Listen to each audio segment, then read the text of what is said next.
Prezident İlham Əliyevin mayın 10-da Zəngilan şəhərində sakinlərlə görüşdə etdiyi çıxış yalnız daxili auditoriya tərəfindən maraqla izlənmir. Yaxın uzaq ölkələrdə də ciddi şəkildə baxılır və təhlil edilir. Çünki prezident təkcə daxili məsələlərə toxunmayıb. O geosiyasi layları tərpədən çıxış edib. İlham Əliyev öncə Ulu Öndər Heydər Əliyevin Azərbaycanın dövlət müstəqilliyinin qorunub saxlanmasında misilsiz rolu, onun böyük maneələri ustalıqla dəf edərək uzaqgörənliklə ölkəni stabil inkişaf yoluna çıxarması barədə danışıb. Prezident 44 günlük müharibə zamanı Azərbaycana olan beynəlxalq təzyiqlərdən də danışıb. Minsk qrupuna üzv ölkələrin hərəsinin öz marağına görə Azərbaycanı dayandırmaq istəməsini, ölkəmizə təzyiqlər göstərilməsini bir daha vurğulayıb. Stat: 44 gün ərzində dəfələrlə bizə təzyiqlər göstərildi. O ölkələr sıradan olan ölkələr deyil. Onlar nüvə dövlətləridir. Onlar BMT Təhlükəsizlik Şurasının daimi üzvləridir. Görün biz kimlərlə üz-üzə qalmışdıq.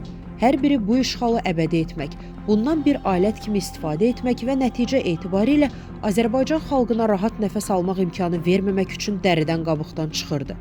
Təkcə onlar deyil, başqa ölkələr də bizim qələbəmizi istəmirdilər.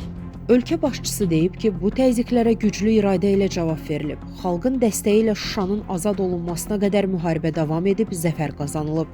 İlham Əliyev sülh prosesini pozmağa çalışanlara xəbərdarlıq edib. Deyib ki, Ermənistanda onun havadarları da bilməlidirlər ki, istənilən təxribata çox sərt cavab veriləcək və bundan erməni xalqı əziyyət çəkəcək.